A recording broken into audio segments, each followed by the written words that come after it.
Do you guys taking notes? If you have any questions, be sure to drop those in the comments for us.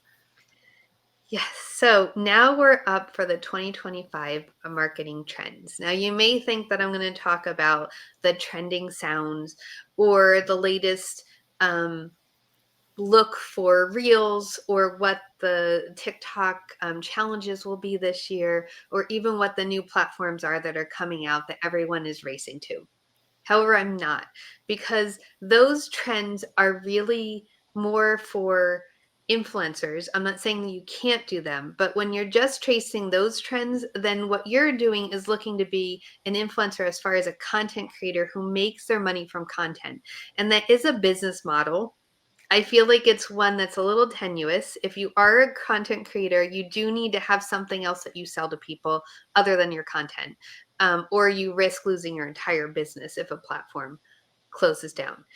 However, that is a totally different thing than having a marketing plan for your business. While you can incorporate those into it and decide that you want to use the latest sounds, the latest challenges, or show up in a trendy way as part of your marketing plan, that isn't a marketing plan unless you are doing that with the express purpose of getting content in front of the right people that will start conversations that will lead them to your goal 3 to 6 months down the road.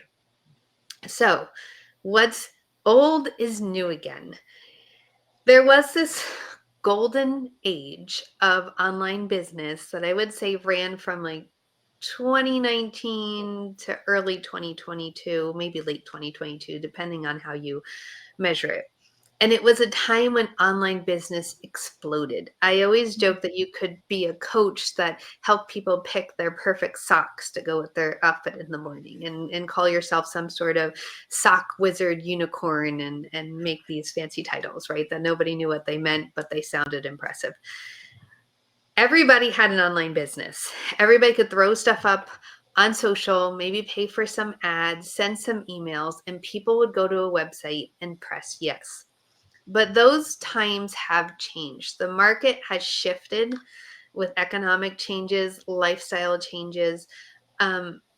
People have gotten wiser that just because someone has a website and says that they can do something doesn't mean that they're an expert and are going to change your life.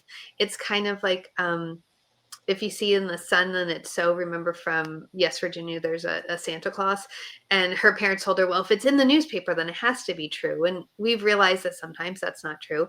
It's just like the internet. If you see it on the internet, it's not always true. Okay, so anybody can put up a website. There's no kind of vetting or any kind of certification. And I think that that's great. I think it's wonderful that all of us can just start a business, but you need to realize that just anyone can start a business. And so because of that skeptical buyer's remorse, I guess I would call it, because they've all of us have bought into something online. If you haven't, then I guess you haven't been buying too much online. But all of us have bought something online, a course, a product, a service, that we are completely disappointed and disillusioned with because we were promised all these things and they didn't happen. Or the person said they knew all these things and they didn't. So all those trends of just do this and sell it have gone by the wayside. And we are back to relationship marketing. What's great though is that we have these social media, we have email, we have all of these vehicles to make it easier. We don't have to literally go out and pound the pavement and knock on doors to create relationships, or drive all over to do these in-person networking events.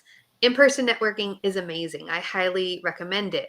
However, for many of us, if we're not in a big city, it's difficult to get to multiple ones.